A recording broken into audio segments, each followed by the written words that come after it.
Us about the entertainment industry in Louisiana. In terms of your position, what different divisions does that cover?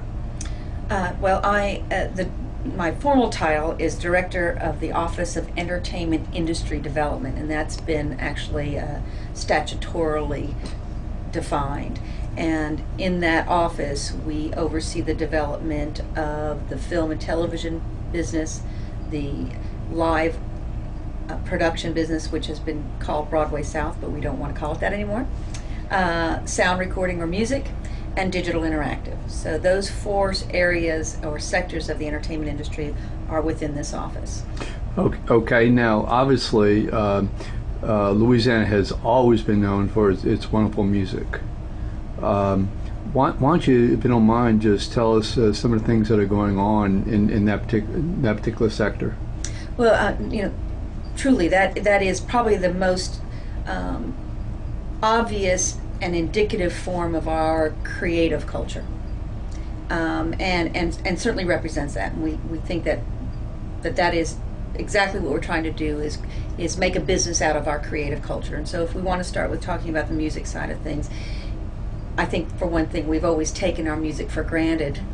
We think that it happens everywhere, whereas we believe that it is something that is just special to us. It grows from the ground up here.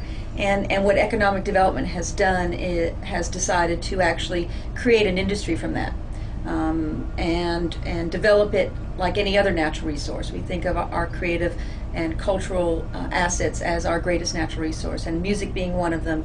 It's about adding value to it, nurturing it, cultivating it, and exporting it. And so it's really about teaching the business side to that art, to that talent, and we're doing that in many ways. Of course, Tipitina's is a great model. For instance, the Tipitina's Foundation, where they're actually teaching the business skills to local musicians. There's a revolution in the music industry, and we want to take advantage of that. And I think Louisiana is uniquely positioned to be able to do that because we already have a brand.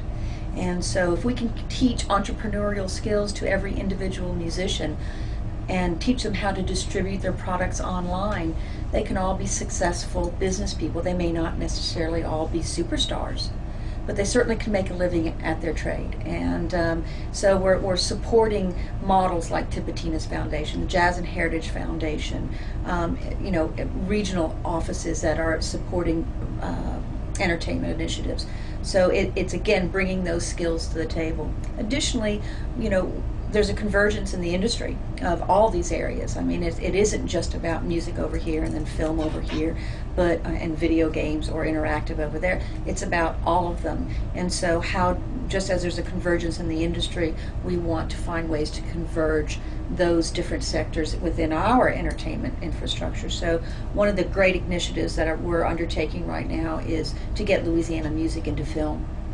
And that's not only about taking advantage of the film production tax credits, which if those movies are actually filmed in the state, then they can be part of those qualified expenditures if in fact they place Louisiana music in it, but also for those films that are produced elsewhere.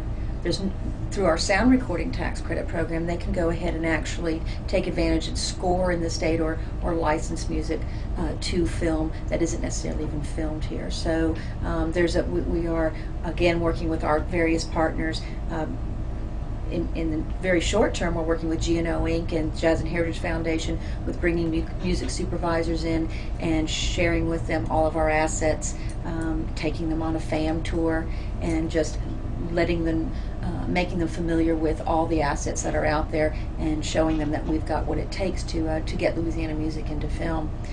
So that's an ongoing effort to just get our musicians to think as business people, and to actually get filmmakers to think of Louisiana music as a tremendous resource. Just two examples. So for an example, if a movie producer decides to use, say, Louisiana music in their production, would that be covered under the movie, say, tax credit or the music tax credit? Well, it depends. If they film it in the state, because our programs are all designed to give credits for qualified expenditures if it's a Louisiana spend. So if that film is actually produced and made and shot in the state, they can use that film excuse me, that music as a qualified expenditure for that film, and that's under the film program. Okay. If they don't shoot the movie in the state and they shoot it somewhere else in Hollywood, they can still come here and score, or take advantage of our music. And if they record it in the state, they can take advantage of the sound recording program. And obviously, and logically, the same, I guess, would apply to, say, the digital media. Indeed. And in fact, on the video game side, there are people scoring for music for video games, and we're also enlisting them in these FAM trips and in our recruitment efforts and our marketing efforts to teach them that Louisiana musicians as well as Louisiana composers are available for those efforts, and it's starting to pay off.